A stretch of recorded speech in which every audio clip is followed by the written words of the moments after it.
அறிக்கை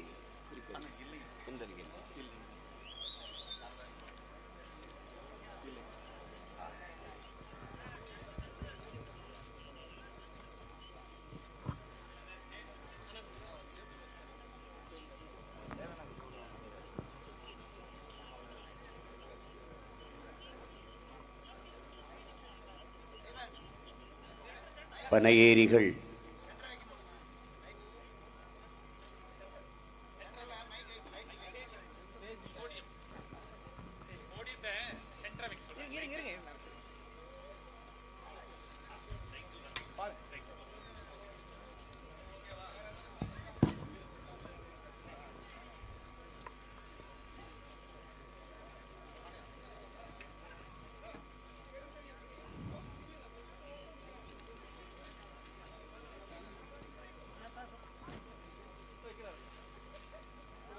பனையேரிகள் பாதுகாப்பு இயக்கம்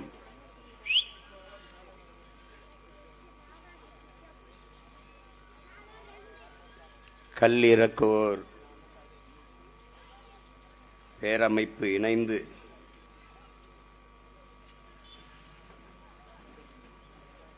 நான்காவது ஆண்டுகளாக நடத்தி வருகிற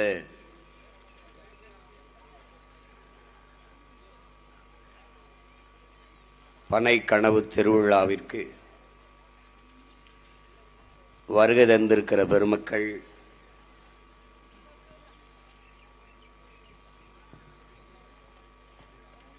வேளாண் குடி சார்ந்த பெருமக்கள், கல் இறக்குவோர் சங்கத்தினுடைய தலைவர், நம்முடைய போற்றுதற்கும் வணக்கத்திற்கும் உரிய பெருந்தகை ஐயா கல் நல்லசாமி அவர்களுக்கும், இந்த நிகழ்வை தொடர்ந்து ஒருங்கிணைத்து நடத்தி வருகிற என் உயிர் இளவல் என் அன்பு தம்பி பனையேரிகளுடைய பாதுகாப்பு இயக்கத்தினுடைய ஒருங்கிணைப்பாளர் தம்பி பாண்டியன் அவர்களுக்கும், அவருடைய உடனிருந்து உழைத்த உறவுகள் அனைவருக்கும் என்னுடைய அன்பும் வணக்கமும்.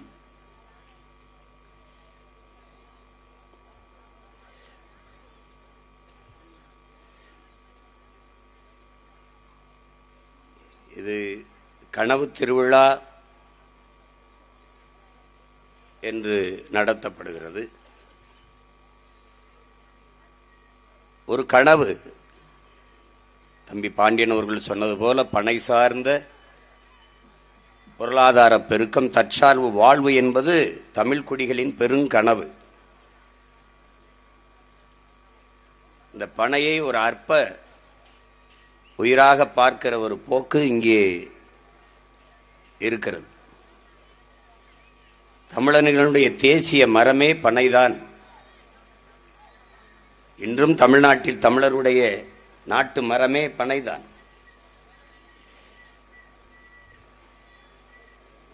தென்னையோ வாழையோ மற்ற எம்மரங்களும் அதிகப்படியான பராமரிப்பு தேவைப்படுகிறது.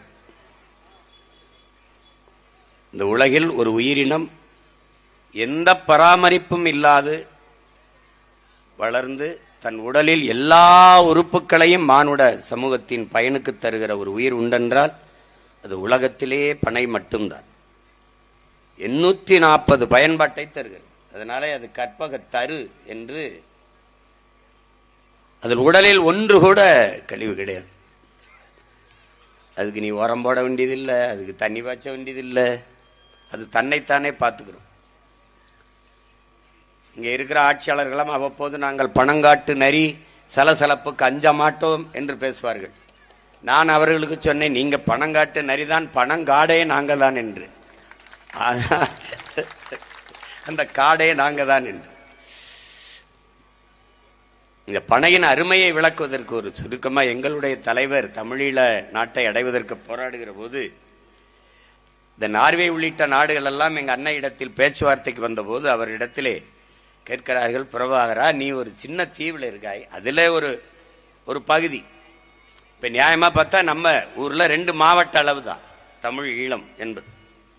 இந்த நாட்டை அடைந்து உனக்கு என்ன வளம் இருக்கிறது, நீ எதை வச்சு இதில் இந்த நாட்டை கட்டி எழுப்புவாய் என்று அவரிடத்தில் கேட்ட கேள்விக்கு எங்கள் உயிர் தலைவன் மேதகவி பிரபாகரன் அவர்கள் சொன்ன பதில், எனக்கு என்னுடைய பனையும் என்னுடைய இறாலும் போதும், அதை வைத்து நான் உலகத்தின் தலை சிறந்த நாடாக கட்டி எழுப்புவேன் என்றார். பனங்கிழங்கிலிருந்து மாவெடுத்து இந்த மைதாவுக்கு பதிலாக பயன்படுத்தினார். இன்றும் நம்ம இப்பதான் நம்ம வருது, என் தம்பி குகன் எல்லாம் அதை செய்து அனுப்புறார். பனம் பழத்தில் இருந்து அந்த சாறை எடுத்து அது பண்ணி அதிலிருந்து இனிப்பு மிட்டாய் செய்து அது அதனுடைய பயன்களுக்கு அளவே கிடையாது.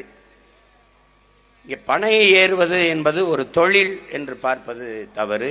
எங்களுடைய அப்பா, நம்முடைய நினைவில் வாழ்ந்து கொண்டிருக்கிற பெருந்தகை இயற்கை வேளாண் பேரறிஞர் நம்மாழ்வார் அவர்கள் நமக்கு கற்பித்தது, நமது முன்னோர்கள் நமக்கு போதித்தம் அதுதான். வேளாண்மை என்பது ஒரு தொழில் அல்ல. விவசாயம், வேளாண்மை என்பது ஒரு தொழில் அல்ல. அது நம்முடைய பண்பாடு, நம்முடைய வாழ்வியல் என்கிற புரிதல் நமக்கு வரும். அது எல்லா தொழிலும் மாதிரி இது ஒரு தொழில் அல்ல. தச்சு அது மாதிரி இது தச்சு தொழில், நெசவு தொழில் போல இது நெசவே ஒரு தொழில் கிடையாது, நம்மளுடைய வாழ்வியல். நெசவும் உழவும் மனிதனுக்கு உயிரை விட மேல். மானம்தான் மனிதனுக்கு உயிர் என்றால் அதுதான் எல்லாம் என்றால், மானத்தை மறைக்க அவனுக்கு ஆடையை தருவது நெசவு, உயிரை காக்கும் உணவை தருகிற, உயிரை வளர்க்கும் உணவை தருகிற ஒன்று வேளாண்மை. இவை இரண்டும் இல்லை என்றால் ஒன்றும் இல்லை. ஆனால் இந்த நாட்டில் இந்த 2 பேருக்கும் ஒரு மதிப்பும் இல்லை. இதுதான் இங்க இருக்கிற பெரிய கொடுமை.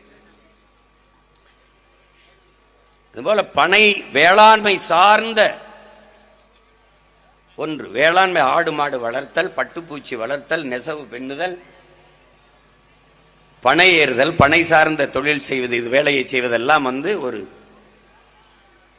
வேளாண்மையோடு இணைந்த ஒன்றுதான். இங்கே நம்முடைய பாண்டியன் சொன்னது போல பனையை அழிக்க வேண்டிய, பனையின் அவசியத்தை, அதன் தேவையை ஒழிக்க வேண்டிய அவசியம் இவர்களுக்கு இருக்கிறது. இவர்கள் எப்படி நுட்பமாக அதை அழிக்கிறார்கள் என்றால், முதலில் மாடுதான் உழவுக்கு பயன்பட்டுக் கொண்டிருந்தது. மாடு அகல உழுவதை விட ஆழ உழுவது மேல் என்று நமது முன்னவர்கள். இப்ப நீங்க நல்லா கவனிச்சிட்டீங்கன்னா 60 கிலோ எடை இருக்கிற ஒரு மனிதன் தொடர்ந்து இதில் நடந்தால் அந்த இடத்துல எதுவுமே முளைக்காது. ஆனால் 6 டன் எடையுள்ள ஒரு டிராக்டர் வச்சு உழுதால் அந்த இடத்துல என்ன முளைக்கும் என்று பாருங்க. நன்கு இறுகி கட்டிப்பட்ட இடத்தில் புல்லு பூண்டு தான் முளைக்குமே ஒழிய பயிர் செடி கொடிகள் முளைக்கிறது. அப்படி இருக்கும்போது மாடு வைத்து உழுது கொண்டிருந்தவன் இந்த உழவு எந்திரத்தை கண்டுபிடிக்கிறான், டிராக்டரை. அதை சந்தைப்படுத்துவதற்கு அவனுக்கு இந்த மாடுகளை ஒழித்தால் தான் இந்த டிராக்டரின் அவசியம், அந்த தேவை அதிகரிக்கும். அந்த பயன்பாட்டுக்கு வருவான் உழவன். அப்ப என்னென்ன பல்லாயிரக்கணக்கான மாடுகளை வாங்கி வெட்டி புதைச்சிடறான். இப்ப இந்த டிராக்டர் எந்திரத்தை விற்பனை செய்யறதுக்கு வசதியா இருக்கு. இது நல்லா உழும், அது உழாது, கீரித்தான் விடும். கலப்பை தான் ஆழ விடும், இது அப்படி கீரித்தான் விடும். மண்ணை பெறட்டு லேசா கீறி விடும், அவ்வளவுதான். நீங்க இதற்கு பிறகு 2ஆம் உலகப் பொருளை வெடிக்காத வெடி உப்புகளை அவன் உரமா தயாரிக்கிறான். இந்த மிச்சம் மிஞ்சி போச்சு அந்த வெடி உப்புகள், அந்த வெடி மருந்துகள் என்ன பண்றதுன்னா உரமா தயாரிக்கிறான். இந்த உரத்தை விற்கிறதுக்கு, சந்தைப்படுத்துவதற்கு அதிக மக்கள் தொகை கொண்ட நாடுகளை தேடுறான். அது இந்தியா மாதிரி நாடுகளை தான் உலகத்தின் பெரிய சந்தையா இருக்கு. அதிக மக்கள் தொகை கொண்ட, நுகர்வு கலாச்சாரத்தை அதிகமாக கொண்ட மக்கள் கொண்ட நாடா இது இருக்கு. எது வந்தாலும் வாங்கி பயன்படுத்தி பார்க்கணுங்கிற ஒரு பெரிய நோய் இந்த மக்களுக்கு இருக்கு. அதோட தன்னிடத்தில் இருப்பதை விட பிறரிடத்தில் இருப்பது உயர்ந்தது என்கிற இழி சிந்தனையும் இந்த மண்ணின் மக்களுக்குத்தான் அதிகம். மொழியா அடுத்தவன் பேசுனது நல்ல அறிவான மொழி, உடையா நம்முடைய விட அவன் உடை நாகரிகமானது, சாப்பாடா நம்முடைய விட அவனுடையது சத்துள்ளது, அது நாகரிகமானது, நிறமா நம்ம கருப்பா இருக்கும் அவன் வெள்ளையா இருக்கிறேன் உயர்ந்தவன். இது ஒரு நோய். இதை அவன் பயன்படுத்திக் கொண்டு அந்த வெடி உப்புகளை சந்தைப்படுத்தினான். அதை போட்டால் நன்றாக விளையும் என்றான். நம்முடைய பயிர்கள் ஆள் உயர்ந்து இருக்கும், உள்ள போனா தெரியாது. 110, 120 இந்த மாதிரி குழி வலிச்சான், இந்த மாதிரி இது சம்பா, கருடஞ்சம்பா, மாப்பிள்ளை சம்பா, இந்த மாதிரியான பயிர்கள். அப்ப சாஞ்சு கிடக்கும், விளைஞ்சு காற்று எந்த பக்கம் வீசுதோ அந்த பக்கம் சாஞ்சு கிடக்கும், நம்ம குனிஞ்ச அர்த்தம். அப்ப அடி காட்டுக்கு நடு மாட்டுக்கு நுனி வீட்டுக்குன்னு ஒரு சொலவிடை இருந்தது. அந்த நடுப்பகுதியை மாட்டுக்கு தீவனமா வச்சோம். மாடு நம்மோடு ஒரு உடன் பிறந்தான் போறல உழைத்தது. குப்பையை கொண்டு போய் வண்டியில ஏற்றி கொண்டு கொட்டுவோம். உழவுக்கு அவனை உழுவான், அறுத்த கருதி அவனை ஏற்றிட்டு வந்து இறக்குவான், அடித்து போட்டதை அவனை காலால மிதிச்சு புனையில் பற்றி உதுத்து விடுவான், அந்த வைக்கோலை அவனுக்கு போடுவோம். அப்புறம் நெல்லை நம்ம எடுத்துக்கிடுவோம். நெல்லை எடுத்து அதை குத்தி என்ன பண்ணுவோம், தவிட மாட்டுக்கு கொடுத்துட்டு அரிசி சோறாக்கி நம்ம சாப்பிடுவோம். சாப்பிட்டு மிச்ச சோறையும் தண்ணியும் அவனுக்கே ஊற்றுவோம். இது ஒரு தற்சார்பு வாழ்க்கையா இருந்தது. மறுபடியும் உரம் அவனே சாணியா தந்துடுவான், அதை சேமிச்சு வச்சு உரக்கடங்களை மறுபடியும் கொண்டு கொட்டுவோம். இப்படி ஒரு வாழ்க்கை முறை இருந்தது. மாடு நம்மோடு இருந்தது. அது நம்மள வாழ்க்கையில ஒன்றி போனவன், நம்ம உறவு. இன்னும் எங்க வீடுகள்ல குடும்ப அட்டையில ரேஷன் கார்டுல மாட்டு பேர் இருக்குது. இன்னும் எங்க வீடுகள்ல குடும்ப படங்கள்ல பக்கத்துல மாடு நின்று படம் எடுத்ததே இருக்குது. 5000 ஆண்டுகளா நம்மோடு இணைந்து இசைந்து உறவில் ஒருவனாக வாழ்ந்தது. அதனால்தான் கேடில் விழிச்செல்வம் கல்வி ஒருவருக்கு மாடல்ல மற்றையவை என்று வள்ளுவ பெருமகனார் சொல்றார். கல்விதான் மானுடனுக்கு செல்வம், ஆனாலும் மாடும் செல்வம் என்று பாடுகிறார். மாடு மாடல்ல செல்வம்.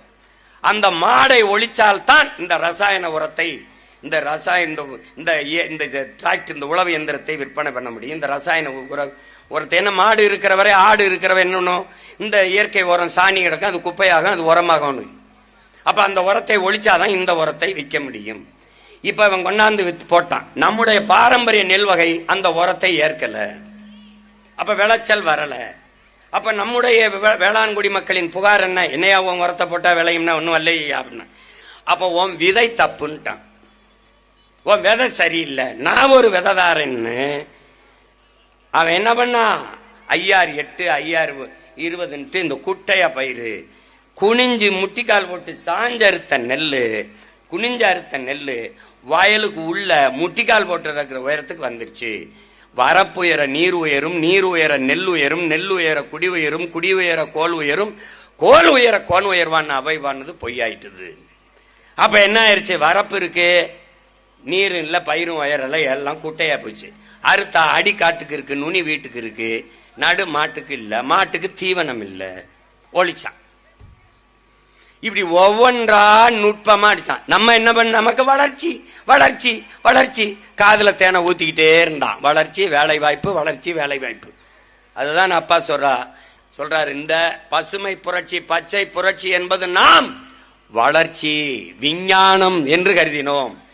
அப்புறமா தான் தெரியுது அது விஞ்ஞானம் அல்ல, வியாபாரம் என்று புரிந்து கொண்டோங்கிறார். அதான் உண்மை. அப்புறம் கடைசியா ஆனாலும் இந்த பயமக்க மாட்டை ஒழிக்கிற மாதிரி இல்ல, அப்போ மாட்டை வதைக்கிறார்கள், ஜல்லிக்கட்டுக்கு தடை என்று வந்தார். பாரம்பரிய காளைகளை ஒழித்து விட்டால் இந்த நாட்டு மாடுகளின் இனப்பெருக்கம் ஒழிந்துவிடும்.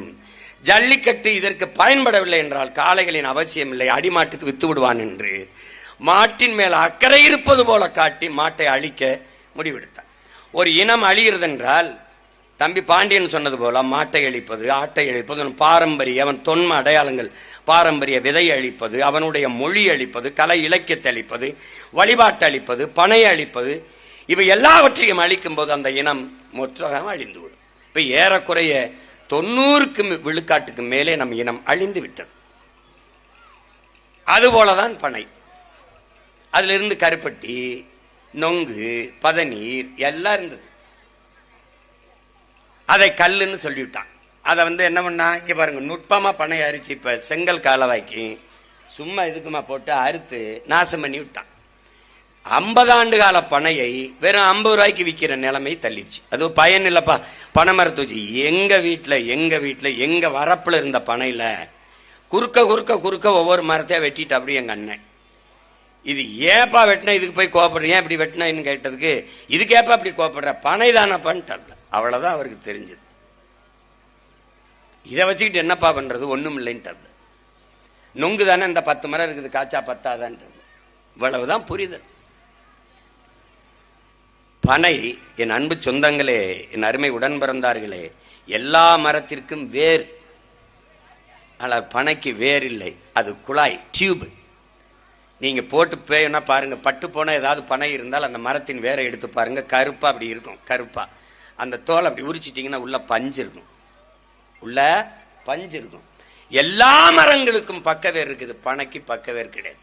ஒரே வேர் தான், ஆணி வேர். 1000 அடிக்கு கீழே போய் நீரை உறிஞ்சி கொண்டு வந்து வச்சுக்கிடுவான்.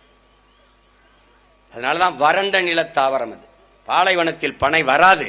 ஆனால் என்மன், ராமநாதபுரம், சிவகங்கை, கோயில்பட்டி மாதிரி வறண்ட நிலத்திலையும் பனை வரும். 1000 அடி கீழே போய் தண்ணி எடுத்து வந்து வச்சுக்கிடுவான். அப்பா நம்மாழ்வார் என்ன சொல்றாங்க? 10 பனை மரம் கிணறை சுற்றி இருந்தால் கடைசி வரைக்கும் நீரை வற்ற விடாதுறாங்கிற.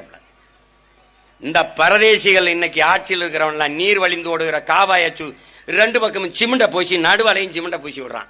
நம்ம முன்னோர்கள் இருகரையும் பனைய வளர்த்தான். அரண் மாறி நின்று வேற பிடிச்சு இறுக்கி வச்சுக்கிறோம். அந்த மண்ணை அரிக்க விட மாட்டான், அப்படி பிடிச்சு வச்சுக்கிடுவான். அந்த பனையை வைக்காம வெட்டி விட்டுவிட்டு, வளர்க்காம விட்டுவிட்டு சிமெண்ட போட்டு பூசி விடுறான். யாராவது செய்யற வேலையா பாரு.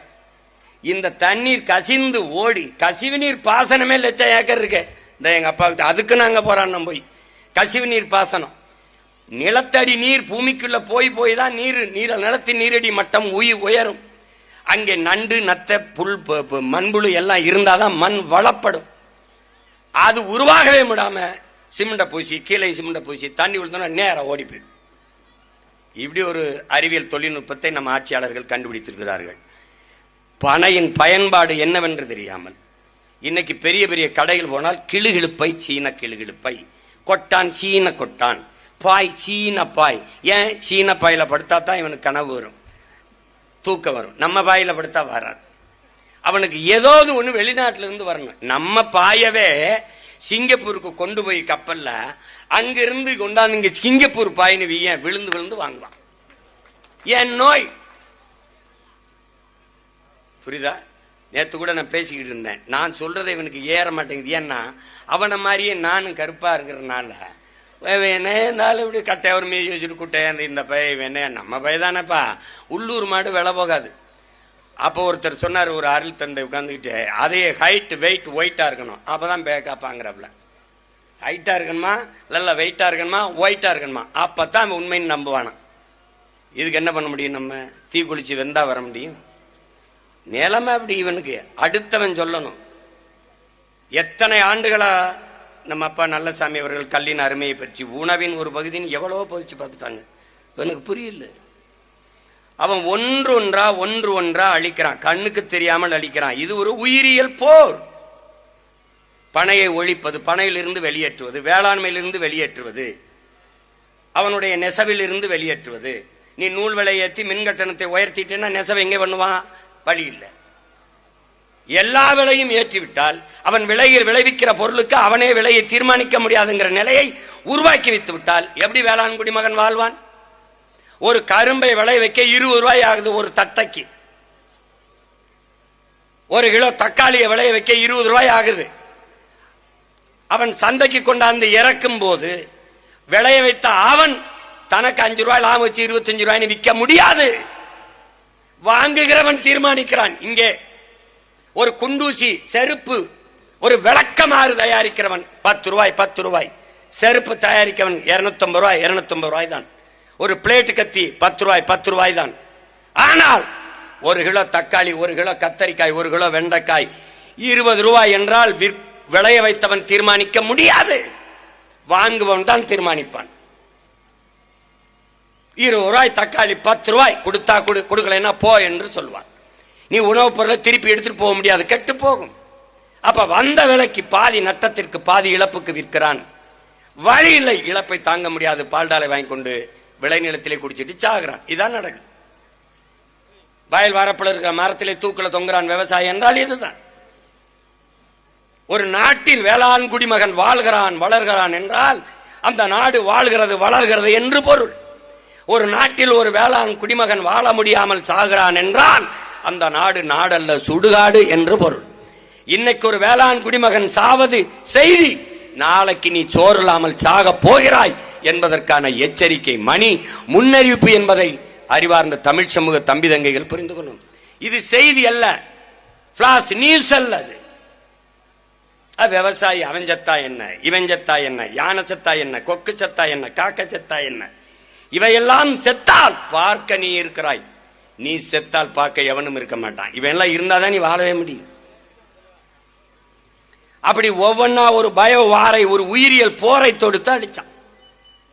அதுல இந்த பனையும் ஒன்று. இந்த கருப்பட்டி, கரும்புல இருந்து இந்த வெள்ளை கருப்பட்டி அவனுக்கு பிரச்சனை. கருப்பா இருக்குல்ல, கூழ குடிச்சுக்கிட்டு இருந்தான், கருப்பா இருக்கு. கை குத்தல் அரிசி ஒரு கருப்பா இருக்கு, வெள்ளையா இருக்கணும். அப்ப கருப்பட்டி கருப்பா இருக்கு, பனையில இருந்து வெள்ளம் கொஞ்சம் பழுப்பா அழுக்கா இருக்கு, வெள்ளையா இருக்கணும். அப்ப என்ன பண்ணலாம்? அவன் கூழ குடிச்சுக்கிட்டு தானே, இதை போய் குடிச்சுக்கிட்டு இருக்கா. அப்ப எதை குடிக்கிறதுனா, பொன்னிறத்துல ஒன்னு விரிச்சு வச்சான், பூரின்னா சப்பாத்தின்னா.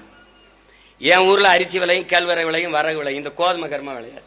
அப்ப பல்ல விளைக்கிட்டு பசியோட வாயை பொழந்துகிட்டு இருந்தா வேற ஊர்ல இருந்து வரணும். என் பொருளாதாரம் அங்க போயிட்டுது. ஏன்னா உணவு அவசிய பொருள், அவசிய தேவை வேற ஊருக்கு போயிட்டு.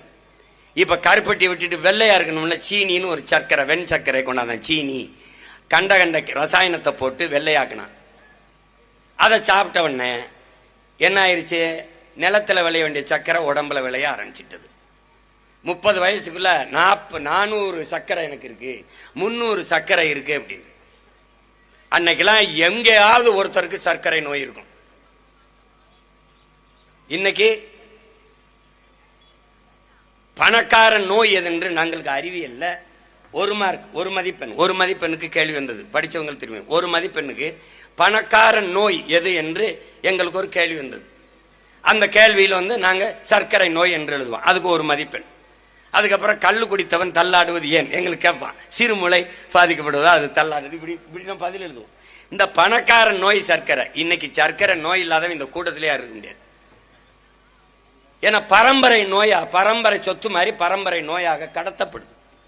காரணம் இந்த ரசாயன உணவுப் பொருள்கள், ரசாயனம், இந்த இனிப்பு, இந்த சர்க்கரை இதுகளை சாப்பிடுறதுனால வந்துட்டுது. அதை சந்தைப்படுத்த கருப்பட்டியை ஒழிச்சான். பனை ஏறுறத கேவலமா பார்த்தான். பனை ஏறுறத இப்ப பாண்டியன் சொன்னாப்புல பாருங்க, இங்கே கல் மது, அவங்க சொல்றபடி கல் மது சரி ஏற்போம். உங்க டாஸ்மார்க்ல விற்கிற பீர், பிராண்டி, விஸ்கி, ரம்மு, ஜின்னு, ஒயின் எல்லாம் அதுக்கு பேர் என்ன? அது புனித நீரா, கோயில்ல கொடுக்கிற தீர்த்தமானா அதுக்கு பதில் இல்லை. நாம ஒரு கேள்வி கேட்கிறோம். கல் உணவின் ஒரு பகுதி. சான்றே யதார்த்தத்தில் இருக்கிற உணவு முறையில் இருக்க பழக்கங்களே வரும். ஒரு மனிதன் நீ எவ்வளவு நகை பணம் கொடுத்தாலும் போதும்னு சொல்ல மாட்டான்.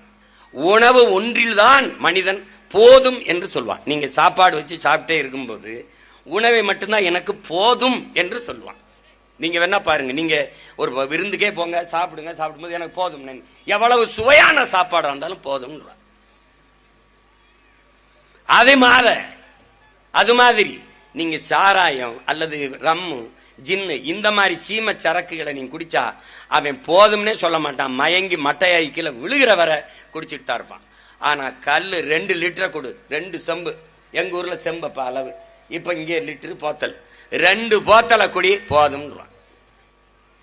நீ உலகத்திலேயே கல்ல குடிக்கிற மட்டும்தான் போதும். கல் உணவின் ஒரு பகுதி.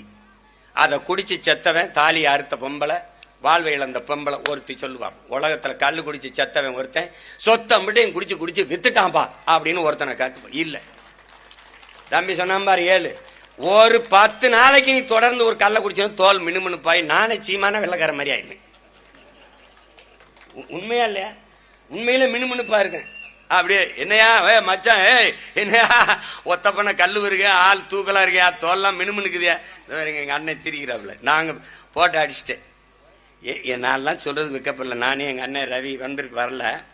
காலேஜில் இளையாங்குடி கல்லூரியில் படிக்கிறோம், ஜெயரிசன் கல்லூரியில் படிச்சு எங்களுக்கு வேலையே இங்க பாருங்க, உலகத்துல கல்லு கடை கல்லூரி வாசல்ல திறந்தது எங்க கல்லூரியில தான். கல்லு, இந்த ஒரு கல்லூரி வாசல்ல கல்லு கடை. எங்க வாத்தியார் நடராஜ், எங்க ஒரு விளையாட்டு வாத்தியார், அவருடைய அப்பா. அப்படியே இந்த பாருங்க, ஒரு மண்ணுல காலை இது வெட்டி காலுக்குள்ள இப்படி காலை உள்ள விட்டு தரையிலே நாற்காலி மாதிரி இப்படி உட்கார்ந்துக்குருவாடு. பானை இப்படி இருக்கும். வகுப்புக்கு போகும்போது ஒரு செம்பு நல்லா கொஞ்சிக்கணும். போய் அவங்க வாத்தியாரோட பேசிக்கிட்டு இருக்கிறது அவருக்கு தெரியும், போட்டாங்க அந்த கல்லு கடை. அப்புறம் திருப்பி படத்துக்கு பரமக்குடி ரவி சண்முகா தேருக்கு போகும்போது ஒரு செம்பு பரோட்டா கறி போடுறது, கபடி விளையாடுறது, இப்படியே இருப்பான். அப்ப இங்க கல்லூரி விட்டு போகும்போது எங்க சூடா இளையாங்குள்ள சாலையில வடை போடுவோம், மிச்சரு பக்கோடா எல்லாம் வாங்கி கட்டிக்கிறோம். நான் எங்கள் அண்ணனும் போனோன்னா ஒரு தம்பி கல் இறங்குவான். இங்கே பாருங்க, இந்த பனையில் இறங்க 2 பேரும் இங்கே உட்காந்து அவன் இறக்கி எங்களை வச்சுட்டு போவான். அடுத்த பனையில் ஏறி இறங்குறதுக்குள்ள இதை முடிச்சுட்டு அந்த பனைகிட்ட போய் நிற்பான். அந்த பனையில் இறக்கிட்டு அடுத்த பனைக்கு போவான். அதை குடிச்சிட்டு அடுத்த பனைகிட்ட போய் நிற்பான். 13 பனை கல்லை 2 பேரும் குடித்தான். அவன் அருவாப்பட்டியை கல் வச்சுட்டு குடுவேறி வச்சுட்டு காலில் வந்துட்டான். ஏண்டா டேய், நீங்க படிக்கிறவங்களா? ஏடா உங்க கணக்கு? ஒரு சொட்டு கல்லூட எனக்கு வைக்காம 13 பனையமாடா பாவியலா குடிப்பியாது. அந்த அளவுக்கு காலைல குடிச்சு அது ஒரு என்ன சொல்றது, அது ஒரு ராஜ வாழ்க்கை. அதை அனுபவிச்சவனுக்கு தான் தெரியும். இந்த படுவாவிய இவன் டாஸ்மார்க் வியாபாரம் படுத்துக்கிறோம்ட்டு கல்ல மதுவாக்கி, கல்லு மது அல்ல. என் தம்பி சொல்றாப்புல பாண்டியன், அது மதுங்கிறது பீர், பிராண்டி, விஸ்கி, ரம்மு, ஜின் தான். அது மதுவும் அல்ல, அது விஷம், அது பாய்சன். பூச்சிக்கொல்லிங்கிறோம். பூச்சிக்கொல்லி எலி மருந்து. எலி மருந்து நீ சாப்பிட்டா, எலி சாப்பிட்டா சாகு, நீ சாப்பிட்டா சாவியா சாக மாட்டியா? சாவ. பூச்சிக்கொல்லி. ஜெர்மன்ல இருந்து ஒரு லேடி வந்திருக்கா. ஒரு பொம்பளை வந்தாலாம். ஆறாவையெல்லாம் அப்பாவை சந்திச்சு நம்மால் வரப்பா பேசிட்டு இருக்கும்போது, ஆழ்வாரு நீ இந்த பூச்சிக்கொல்லின்றிய, அதை நீ கொஞ்சம் சாப்பிட அப்படின்னா, ஆகா இந்த பொம்பளை நம்ம உயிருக்குள்ள உழவைக்கிறா அப்படின்னு. சாப்பிட்டா என்ன ஆகும்? செத்து போயிருவேன். அப்ப எப்படி நீ பூச்சிக்கொல்லிங்கிற? அதை உயிர்கொல்லின்னு தானே சொல்லணும், அப்படிதான் சொல்லணும்.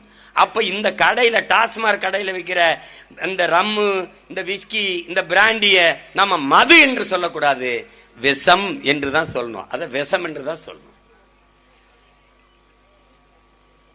போதையின் பாதையில் செல்லாதீர்கள். உங்கள் அப்பா சொல்லுகிறேன், போதையின் பாதையில் செல்லாதீர்கள். எப்படி இருக்கு பாருங்க. வியாபாரி யாரு? கடை முதலாளி யாரு? நான் தான். அவர் தராரு. இந்த அரசு ஏதோ கோச்சுக்கிறோம்னு 87 இருந்து இந்த அரசு தான். இந்த அரசு 2016 தேர்தலை சந்திக்கும் போது, நாங்கள் வந்தால் காந்தி ஜெயந்தி என்னைக்கு கடையெல்லாம் மூடிடுவோம் அப்படின்னு. என்னங்க நீங்க மூடுறீங்களே, இப்ப ஒண்ணு இல்லைன்னா இப்படி கேட்டீங்கன்னா வாய மூடிடும்னு மூடிட்டு போயிருது. எந்த இந்தியாவை எத்தனையோ முதல்வர்கள் ஆளுகிறார்கள். 28 மாநிலங்கள் இருக்குது. எந்த மாநில முதல்வருக்காவது சாராய ஆலை இருக்குது என்று சொல்லுங்கள் பாப்போம்.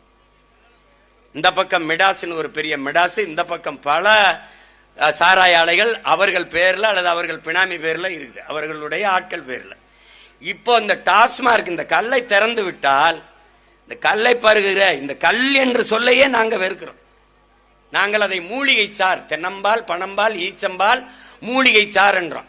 இவ்வளவு உண்டு அருகம்புல்லு சாறு, கோதுமை புல்லு சாறு உடம்புக்கு நல்லதுன்னா, இது எவ்வளவு பெரிய புல், இந்த புல்லின் சாறு எவ்வளவு உடம்புக்கு நல்லதுங்கிறத நீ கற்பனை பண்ணிக்கணும். தாயின் முளை மார்பிலிருந்து பால் போல இந்த பனை தென்னையின் அந்த மார்பிலிருந்து வருகிற ஒரு மூலிகை பால். அது எந்த செயற்கையும் இல்லை. பதனியிலிருந்து வர்ற கருப்பட்டியை விட கல்லில் இருந்து வர்ற அந்த பனை தென்னையிலிருந்து அந்த கல்லில் இருந்து வர்ற கருப்பட்டிக்கு விலை அதிகம். ஏன்னா இதுல சுண்ணாம்பை தேய்க்கிறான், சற்று கலப்படமாகுதுங்கிறான் வெளிநாடுகள்ல. அப்ப அந்த அவ்வளவு ஒரு மூலிகை சாரது. இப்ப நாங்க அதிகாரத்துக்கு வரும்போது இந்த சீமை சரக்கெல்லாம் மூடிடுறோம். உயர்ந்த விடுதிகள், சுற்றுலா தலங்கள், நட்சத்திர விடுதிகள், இந்த ரெசார்ட் அதெல்லாம் இருக்கிற இடங்களை கடற்கரை பகுதியில் வேணா வச்சுக்கலாம். நீ வேணா வெளிநாட்டுக்கார பயணிகள் வரும் குடிக்கிறதுக்கு வச்சுக்கோ. ஆனால் பனம்பால், தென்னம்பால், மூலிகை சாறு என்று சொல்லுவோம். கல்லுண்ணாமை பற்றி எங்க பாட்டன் பாடிட்டாருன்றான். வேணாம் கல்லுங்கிற சொல்லு வேணாம்பா, கல்லுங்கிற வேணாம், மூலிகை சாறு. நான் கேட்டேன் பாண்டியன்ட்ட, நமக்கு பனை கொஞ்ச காலம் தான் வருது, 3 மாசம் தான் வருது, தென்னை மரம் வருது, ஆனா போதுமான அளவுக்கு ஈடு கட்ட முடியாது. அப்ப என்ன பண்ணலாம்னா ஈச்சையை வளர்த்திடலாம் அப்படின்னாப்ல. அப்ப நாங்க ஒரு திட்டம் வச்சிருந்தோம். எங்களுடைய 2016 ஆட்சிக்கு வந்தால் எப்படி ஆட்சி நடத்துவோங்கிற ஒரு வரைவை கொடுத்துருக்கேன். அதுல பல கோடி பனை திட்டம், 10 ஆண்டு பசுமை திட்டம்ங்கிற ஒரு திட்டத்தை நாங்க கொடுத்துருக்கோம்.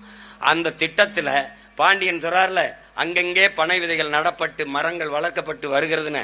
அதுல எங்க பிள்ளைகள், சுற்றுச்சூழல் பாசறை பிள்ளைகள், நாம் தமிழர் பிள்ளைகளுடைய பங்களிப்பு பெருசு. அதுல இங்க கதிர்காமெல்லாம் வந்திருக்கான். அவன்லாம் தினம் அந்த பனை விதையை நடுறதா அவனுக்கு வேலையே.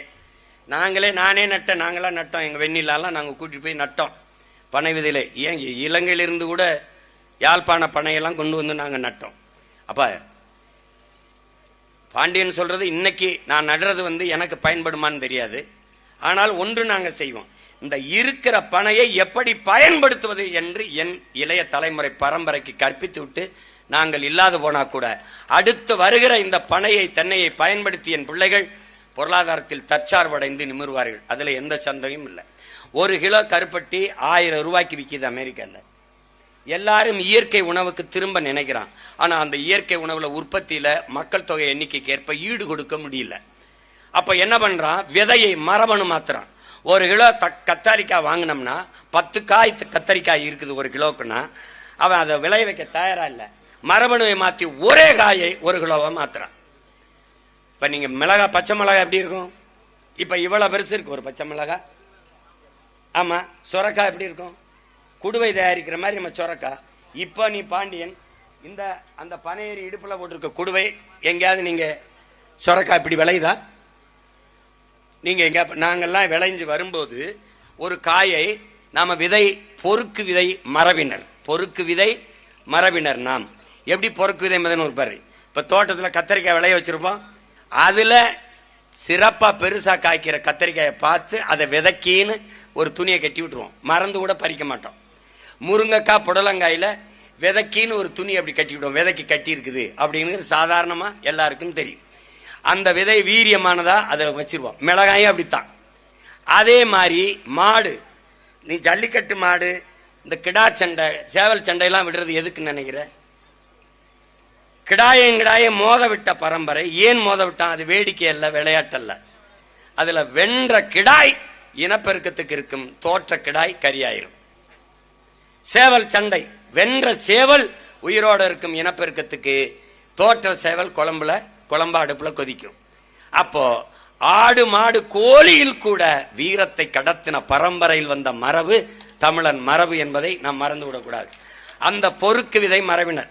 அப்படி சொரக்காய் காய்ச்சிருக்கும் போது இதை குடுவைக்கு, இதை சொரக்குடுவைக்கு விடுவான் அப்படின்னு அந்த பார்த்து அதை நல்லா அங்கேயே முத்த விட்டு எடுத்துக்கிட்டு வந்து கழுத்தை அப்படி வெட்டிட்டு, தலை வெட்டிட்டு வைக்கோலை வச்சு சுத்தி அதுக்குள்ள செறி வச்சிட்டோம்னா உள்ள இருக்கிறது அழுகி அந்த விதையெல்லாம் விழுந்துரும். அதை அப்படி கொட்டி அப்படி சுரண்டி காய வச்சு தண்ணியை ஊற்றி நல்லா இது பண்ணி அதுக்கப்புறம் அப்படி அறுத்து அழகுபடுத்திட்டு கழுத்துல கயிறை போட்டு அதை குடுவையாக்கி தேன் எடுக்க, பதநீர் இறக்க எல்லாத்துக்கும் பயன்படுத்தணும். இன்னைக்கு அப்படி ஏதாவது சுரக்க பெற அம்மி குழவி மாதிரி இப்படித்தான் இருக்கு சுரக்க.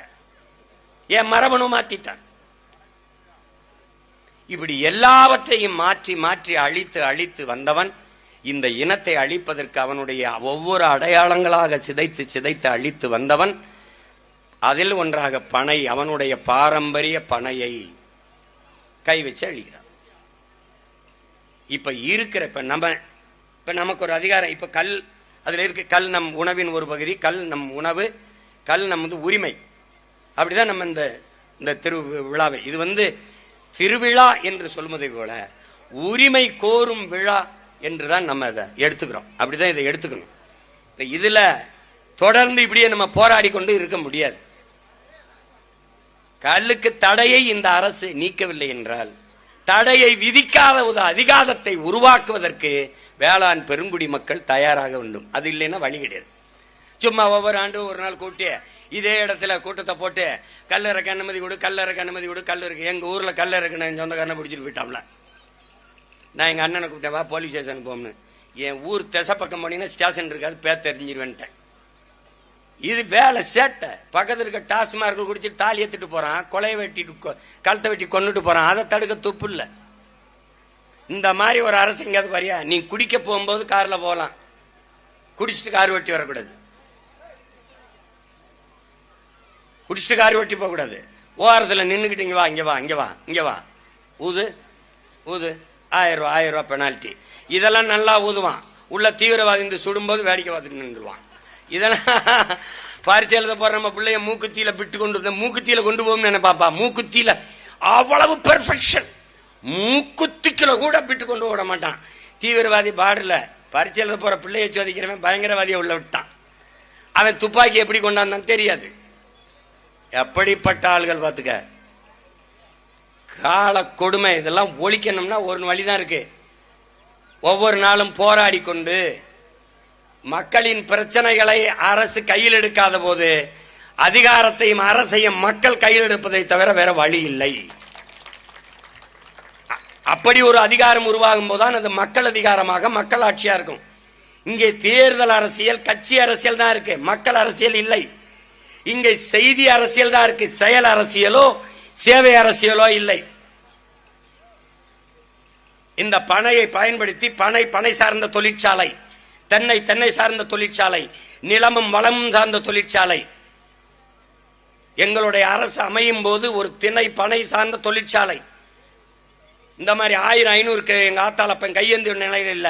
அவன் வாழ்விடத்தில் அரசு பணி. பனையிலிருந்து வெள்ளம், நாட்டு சக்கரை தயாரிக்கிறது, பனை ஓலை கொட்டான், பாய், நார்ல இருந்து கைத்து கட்டில். ஒரு கட்டில் கைத்து கட்டில் விலை அமெரிக்காவின் உடன் பிறந்தவனை தட்டிப்பார் 40,000 ரூபாய். 40,000 ரூபாய். உனக்கு எங்க பொருளாதாரம் இருக்குன்னு தெரியல. நீ சாராய பொருளாதாரத்தில் இருக்க. ஆண்டு ஒன்றுக்கு 50,000 கோடிக்கு சாராயத்தை குடிக்க வச்ச அந்த காசுல இருந்து அரசு நடத்தி கொண்டிருக்கு. இந்த நாட்டில் பாலின் சந்தை மதிப்பு எவ்வளவு இருக்கு? நான் 2016 ஆட்சி வரை கொடுக்கும்போது 3 லட்சம் கோடி, இன்னைக்கு குறைஞ்சது 6 லட்சம் கோடி இருக்கும். பாலின் சந்தை மதிப்பு மட்டும். ஆவின் பால் விற்கிறது அரசு. எங்கே இருக்கிறது? பால் மாடு எங்கே இருக்கிறது? கேள்விக்கு பதில் உண்டா? மாட்டு பாலை அரசு விற்கிறது, மாடு எங்கே? கிடையாது. அப்ப நீ பாலை குடிக்கிறியா? எதை குடிக்கிற? மாடே இல்லாத போது பால் எங்கிருந்து வருகிறது? கேள்வி இல்லை. அப்போ இதையெல்லாம் மீட்டெடுக்க வேண்டியது கல்லு நல்லசாமிங்கிற பெருந்தகையுடையதோ பாண்டியுடையதோ இல்ல, இந்த மண்ணில் பிறந்த ஒவ்வொரு மகனினுடைய பிறவி கடமை பொறுப்பு என்பதை உணர்ந்து நிக்கணும். இது பனையேறிகளுக்கான பிரச்சனை இல்ல, நம் பரம்பரைக்கான பிரச்சனை. பாண்டியன் சொல்ற மாதிரி ஒரே ஒரு சமூகம் மட்டும் பனையேறதில்லடா. இங்க முடி வெட்டுறவன்லாம் இந்த சமூகம் நினைச்சிருக்கான். அமெரிக்கால முடி வெட்டுறவன் சமூகம் இல்ல. இங்க நாங்க ஆடு மாடு மேய்க்கிறவன்லாம் கோனார் நினைச்சிருக்கா. அமெரிக்காலையும் ஆஸ்திரேலியா ஆடு மாடு மேய்க்கிறான்டா, அவன் யாழ் இல்ல. இவன் ஒன்னே நினைச்சிருக்கான். அப்படிதான் நினைச்சிருக்கான். ஏசுநாதர் எங்கால கோனார் நினைச்சிருக்கான், ஆடு மாடு மேய்க்கிறவர்கள் அப்படித்தான் நினைச்சுக்கிட்டு இருக்கான். நம்மால் இங்க யாதவன் போட்டால் லல்லு பிரசாத் மொளையாங்க சிங்க யாதவும் அவன் ஆடு மாடு மேய்க்கிறான், நாங்களும் மேய்க்கிறோம். அவன் யாதவன், நாங்க கோன். புரியுதா உங்களுக்கு? நான் இஸ்லாத்தை ஏற்றுக்கிட்டேன்னா அவன் அரேபியன், அவன் உருது, நான் தமிழன். ஒரு இறை ஏற்று நபி மொழி ஏற்று அதை வழியா ஏற்று பின்பற்றிருக்கோம், அவ்வளவுதான். இந்த புரிதல் உனக்கு வரணும். ஒரு காலத்தில் இதே இடத்தில், ஒரு காலத்தில் எழுதி வச்சுக்க, விரைவில் இதே இடத்தில் பனை சார்ந்த பொருட்களை தயாரிக்கிற தொழிற்சாலை நிறுவப்படும். அங்கே அரசு பணி கொடுக்கப்படும். இப்ப பாண்டியன் சொல்றாரு அண்ணதை மறந்துரும்னு. உங்களை மாதிரி 100 பேரை தேர்ந்தெடுத்து 100 பேரையும் பேராசிரியராக்கி பனை எப்படி ஏறி பனையிலிருந்து 17 எப்படி இருக்கிறது, கல்லு எப்படி இருக்கிறது கத்துக் கொடு. நீ ப்ரொஃபசர், மற்றவெல்லாம் ஸ்டூடெண்ட்ஸ், எவனை ஏறலாம். அரசு பணி. நான் வேளாண்மை செய்வது அரசு பணி ஆக்குவேன், ஆடு மாடு வளர்த்தல அரசு பணி ஆக்குவேன், பனை ஏறுதல் தென்னை மரம் ஏறிதெல்லாம் இருக்கு அரசு பணி ஆக்கி சிரிக்கிறா. ஏண்டா டாஸ்மாக் கடையில் சாராயம் ஊத்தி கொடுக்குறவன், சாரை ஊத்தி கொடுக்குறவன் கவர்மெண்ட் எம்ப்ளாயா இருக்கலாம். உலக உயிர்கள் இத்தனை பேருக்கு சாப்பாடு போடுறேன் ஆத்தாளப்பன் விவசாயி அரசு வேலையாளர் இருக்கக்கூடாதா? கவர்மெண்ட் எம்ப்ளாயா இருக்கக்கூடாதா? என்ன இது? எழுதி வச்சுக்க. வேளாண்மை செய்பவன் அரசு பணி. அவனுக்கு 60 வயசில் ஓய்வூதியம், அவனுக்கு ஓய்வூதியம் கொடுப்பான். நீ நினைச்சுக்கிற நீ தம்பி உழுதுண்டு வாழ்வாரை வாழ்வார் மற்றெல்லாம் தொழுதுண்டு பின் செல்வோர் எங்கள் மூதாதை தந்தல்லைய மறைமொழி பொய் இல்ல. நல்லா கவனிச்சுக்கணும். உழவினார் கைமடங்கின் இல்லை, விளைவதும் விட்டேம் என்பார்க்கும் நிலைங்கிறான். தம்பி பற்றற்று போயிடறான். மண்ணாசை பொன்னாசை மக்களாசை எல்லாம் துறந்துட்டான். எல்லா ஆசையும் துறந்து போன ஒரு ஞானி கூட, ஒரு சாமியார் சன்னியாசி கூட உழவன் கைமடங்கி படுத்துட்டா வாழ முடியாதுங்கிறான். சோர்லைனா செத்து போயிருவேன். நீ இந்த செல்போன் இல்லாம வாழ்ந்துட முடியும், தொலைக்காட்சி இல்லாம வாழ்ந்துட முடியும், கார் இல்லாம வாழ்ந்துட முடியும், எது இல்லாமல் வாழ முடியும். நீரும் சோர்லாம் செத்து போயிருவேன். அப்ப புரிஞ்சுக்க தம்பி, நீ விண்வெளிக்கு விண்கலத்தை ஏவலாம், ராக்கெட்டை ஏவலாம். அந்த விஞ்ஞானிக்கு சோறு விவசாயி தான் அனுப்பணும். சந்திர மண்டலத்துக்கு சந்திராயன அனுப்பலாம், சயின்டிஸ்டுக்கு சாப்பாடு சம்சாரி தான் அனுப்பணும். இந்த பனையும் பனை சார்ந்த இடத்திலே ஒரு தொழிற்சாலை, பனை சார்ந்த நான் பொருட்களை தயாரித்து ஏற்றுமதி செய்து என் நாட்டின் பொருளாதாரத்தை பெருக்கல, நான் பிரபாகரன் மகன் இல்லடா, நீ பாத்தேரு, நீ என்னப்பா என்னமோ சொல்றாரு அப்படின்ட்டு. அதே இங்க பாரு, பகிர்வு கடையில, பங்கிட்டு கடையில, அத ரேஷன் கடையில வெள்ளை சக்கரை பேன், நாட்டு சக்கரை கருப்பட்டி கரும்பில் இருந்த வர வெள்ளம் தான் விநியோகிக்கப்படும். நான் வர்றதுக்கு முன்னாடி ரேஷன் கடையை மூடிடுவான். முன்னாடி ரேஷன் கடையில அரிசி பருப்பு போட்டுக்கிட்டு இருந்தான். இப்ப இல்ல, கொஞ்ச நாள்ல ரேஷன் கடையே இங்க இல்லைன்னு வரும். ரேஷன்ல அரிசி தான் இல்ல, மண்ணெண்ணெய் இல்ல, அப்புறம் கடையே இல்ல.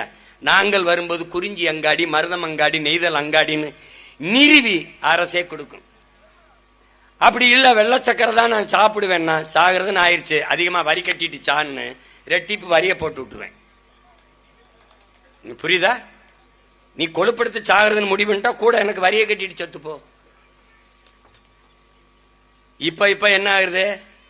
எங்க அப்பா வந்த பிறகு, அவருடைய பிள்ளைகள் நாங்கள்லாம் வந்த பிறகு, இங்கே கருப்பட்டி காஃபி கிடைக்கும் எழுதிக்கிறான். அது கருப்பட்டி உடைச்சு போடும்போது நீ பாத்தியா?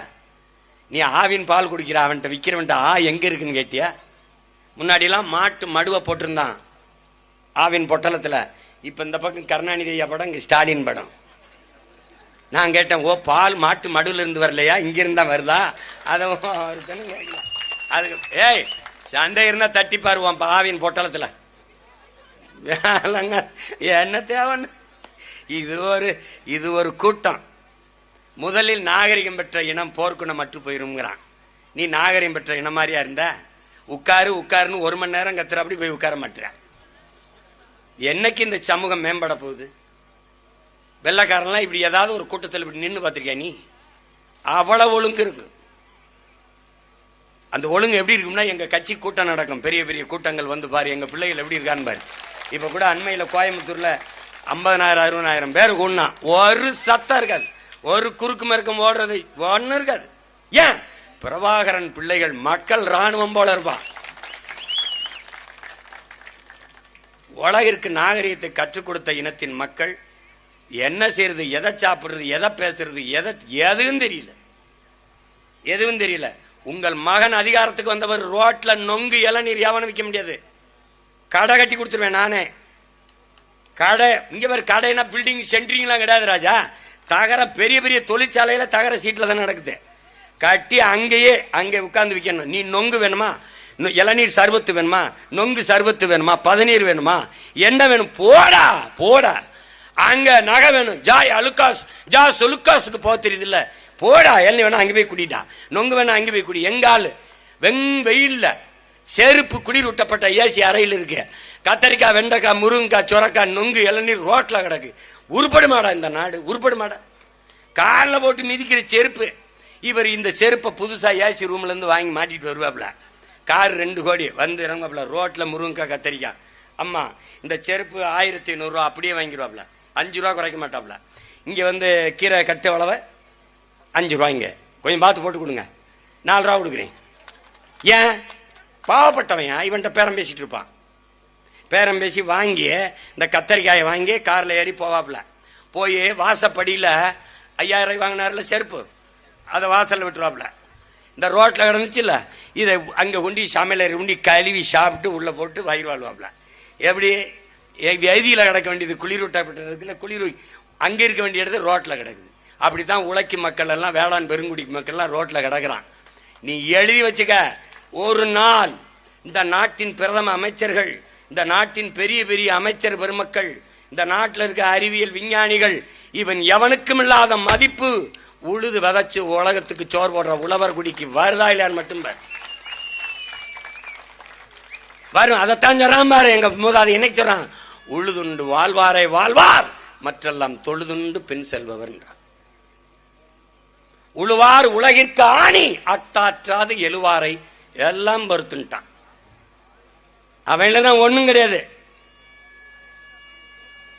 நீ ஒரு பைத்தியக்கார கூட்டம். உனக்கு சரியா படிப்பு வரலைன்னா வாத்தியாரே சொல்றாப்ல, நீ எல்லாம் ஆடு மாடு மேய்க்கத்தான் லாய்க்கணும். அம்பிட்டு கேவலமா போச்சு உனக்கு. என்ன இவெல்லாம் விவசாயம் பண்ணுவா? இவெல்லாம் ஐயோ பெரியார் மட்டும் வரலன்னா நான் விவசாயம் பார்த்திருப்பேன். நல்ல வேலை அந்த வராமலே இருந்திருந்தா பல பேர் விவசாயம் பார்த்திருப்பான்.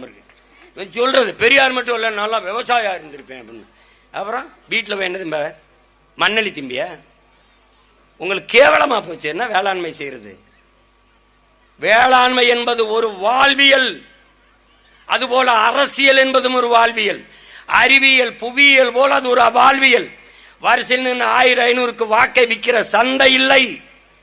இதை உணராத வரை உனக்கு உரிமையும் இல்லை, ஒன்னும் இல்லை, விடுதலையும் இல்லை, ஒன்னும் இல்லை, எந்த புரிதலும் இல்லை. திருப்பி திருப்பி துன்பத்தை தந்தவனுக்கு அதிகாரத்தை கொடுத்து மறுபடியும் துன்பத்தை பெறுது. அவனுக்கு இன்பம், நமக்கு துன்பம். அவன் தான் செய்ய மாட்டான்னு தெரியுத, அப்புறம் அவனுக்கு ஓட்டு போடணும். எதுக்கு போடணும்?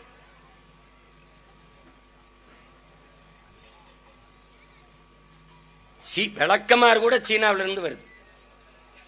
விளக்கமாறு அதுவும் கூட ஈக்குச்சி கிடையாது, பிளாஸ்டிக் குச்சி. விளக்கமாறு ஏன் எங்க விளக்கமாத்துல கூட்டினா குப்பை விலகாதா? விளக்கமாறு கூட எங்க விளக்கமாறு ஆகாதா? பனை தென்னையிலிருந்து எவ்வளவு பொருளாதாரம் இருக்கு. தென்னை சார்ந்த தொழிற்சாலை, பனை சார்ந்த தொழிற்சாலைகளை வைத்து எவ்வளவு பெரிய பொருளாதாரத்தை ஈட்ட முடியும். அதற்கான நோக்கம் இல்லை. இது மாதிரி எப்பாவது நடத்தினா ஓலக்கொட்டா வாங்குறது. என்னை வரவேற்க வரும்போது பனையிலே பின்னி ஒரு பூங்கொத்து போல கொடுத்து ஒரு தங்கை வரவேற்றாங்க. நாங்கள் பொதுவாக பூங்கொத்து வாங்குறது இல்லை, பூ எனக்காக பூக்கிறது இல்லை, அது புரிஞ்சுக்கணும். இறந்து போனவனுக்கு போடலாம், சாமிக்கு போடலாம், இறந்தவன் சாமிக்கு இணையாயிடலாம்.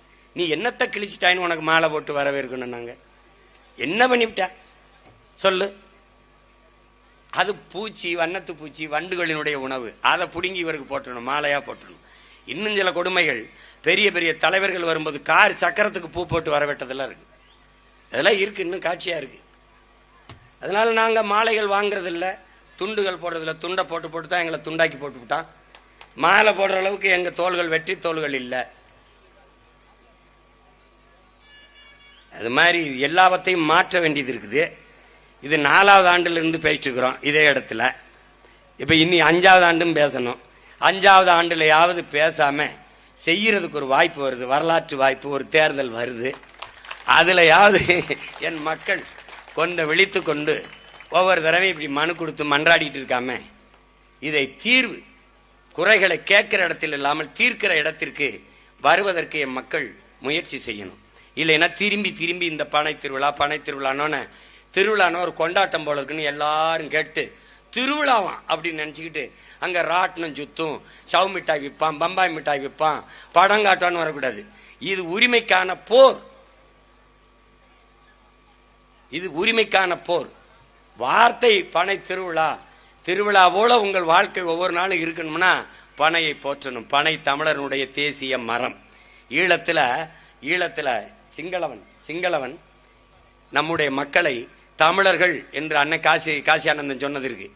பனை மரத்தை போட்டு அதுல ஏறிக்கிட்டு இருக்க ஒருத்தனை போட்டு தமிழர்கள் என்று எழுதியிருப்பான். தமிழன்னா பனை மரத்தை போட்டு பனையில ஏற ஒருத்தனை போட்டு தமிழன் அப்படின்னு பாட புத்தகத்துல எழுதி ரொம்ப நாளா வச்சிருந்திருக்கான்.